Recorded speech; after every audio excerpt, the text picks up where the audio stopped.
کامیاب کی هست؟ کامیاب انسانی است که نیتی نیک دارد. دعوا و جنجال‌های اولیه که گفتم اینجا زیاد مراجعت میکنن، یک دیگر طرفی هم دیگر رو چنون تهمت‌های میزنند که خودشون ندهد دروغ. باید که مسلمان حذر داشته باشد.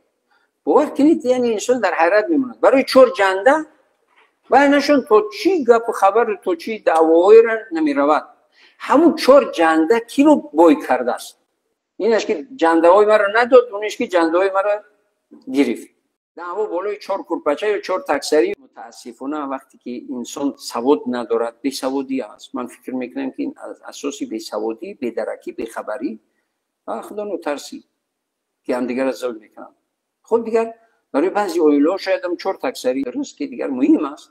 چور کرته و چور کرپچه و چور تکسری و دیگر کرپا و دیگر مهم است. برای همین کارشون تو همه جا می رود، دعواشون تو همه جا می رود، دشمنوگری میکنن. یعنی شاید برایشون مهم باشد، لیکن آخر او بای نمیشوند که. همین تجربه حیات زندگی باید انسان دویم سنجش داشته باشد، ببیند که همین فلانیو برای چی همدیگر اینقدر تهمت و غیبت و دروغ و دیگر بهتان و دیگر کردن، کو کی برکت یافت، کی ضرر دید، کی فایده دید. یک نقطه خیلی مهم واقعیت برای شما بگویم. واقعیت در تمام معامله ها و در تمام دعوا و جنجال و خرخشه ها، چی بین زن شوهر باشد، چی اکا و دودار باشد، چی فرزند پدر باشد، چی همسایه باشد، چی همکار باشد، قطعی نظر است کامیاب کی هست؟ کامیاب انسانی است که نیتی نیک دارد. خیرخواهی طرفی دیگر است.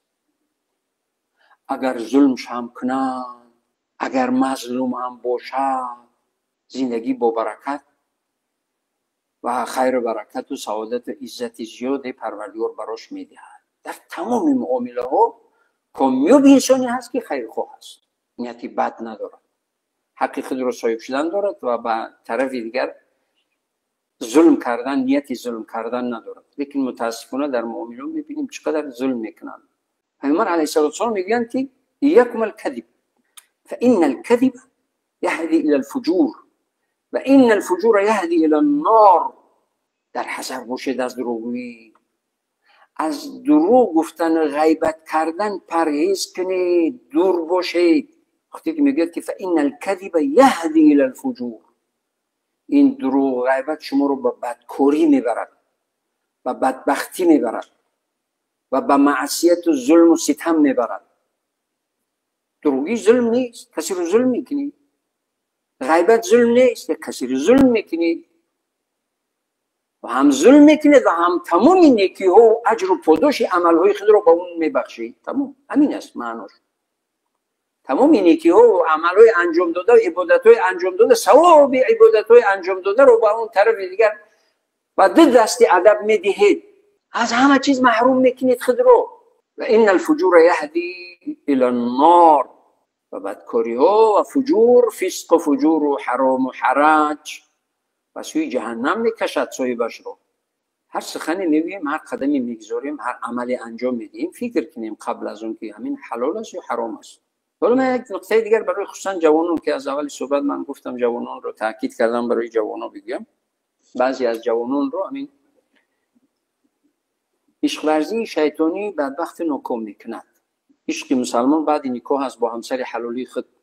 یک جوان رو میبینید چند گرلفرند دارد، یا یک دختر جوان رو میبینید چند بوی فرند دارد.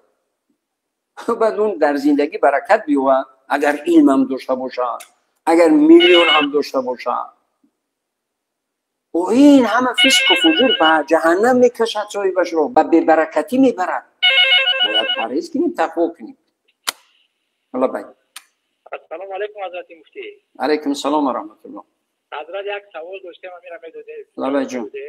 مرحمت. اگر همین نفر کار انجام داد و اون رو فراموش کرد، وقتی پدرش از او پرسد که تو این رو کرده، گوید که نکردم، آیا این دروغ هست یا نه حضرت؟ خب سلامت باشید، سلامت باشید. خدا خیر برکت دهد، موفق باشید. خب کاری رو انجام داده است، فراموش کرده است.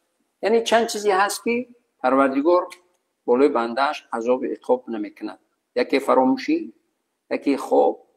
یعنی چند حالتایی هست که انسان یعنی در خواب ما فرض کردیم یا در خواب کدوم سخنای زیشتی گفت، از این رو در خوابشون گپ میزنن شبی درست. هر چی گفت خواب است برای اون گناه نیست.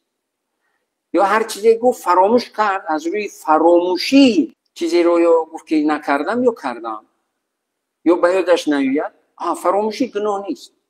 فراموشی گناه نیست. یا که هر وقتی در یادش زدم بگید که از یادم رفته بود، چنین بود، حتمی باید اصلاح کند. لیکن اصلا در یادش نزد ولی دیگر هیچی مشکلی نیست. به همین مناسبت یک نفری از من خواهش کرد که جنازه و کدام مشکلی و تشویش‌های کاری پریشان شدیم و یک جای دوری رفتیم و در یادم زد که نفری را وعده کرده بودم که چی جنازه اپاشون بود و فکرم اومده گفته بود که اپام گذشته است. در یادم اومد که ما وعده کرده بودیم. خب دیگر رقم‌های تلفن دیگر تماس علاقه هیچ چیزی نداشت. و اون انسان هم ناشناس بود. در مسجد یعنی روبرو آمد و گفت که خیلی دیگر تلفن و عنوان فلان مسجد جنازه است، گفت و رفت. بعد گذشتن وقت در یادم زد که وعده داده بودم که خب دیگر روز روبرو آمدی. خب دیگر نخست بود. اگر که اون میخواست علایده می آمد اداره می آمد خانه، نه خانه آمد نه اداره آمد، در یک جای رو بیرون روبرو شدیم و خیلی گله‌مندی زیادی گله کرد که شما وعده کردیم. گفتم هزار بار عذر، من فراموش کردم. لیکن بالای اینم یعنی استودگری و زیاده روی کرد که نه شما وعده کردید نیومدید. خب به هر حال در فراموشی وقتی که انسان فراموش میکند پروردگار از اون چیز از بندهش گذشت میکند. حالا ببینید فراموشی در ماه مبارک رمضان میخورد چند لقمه، چند یا که یک پیاله آب یا که چندی که باشد، هر چقدر خورد فراموش کرده بود که روزه‌دار است. یکی در یادش داد که روزه‌دارم، یا خورد تمام کرد بعد در یادش داد که روزه‌دار است، حتی روزه‌اش نمیشکند، روزه رو دوام میدهد. یعنی فراموشی هیچ گناهی ندارد. از خداوند عزوجل برای همه شما بینندگان عزیز گرامی خیر و برکت و عزت و سعادت دائمی این دنیا و آخرت با دعا تمنا میکنم.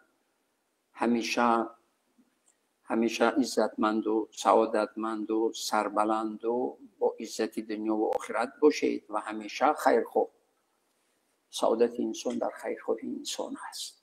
نیت نیک باشد پروردگار عمل رو هم صالح میکند، نیک میکند.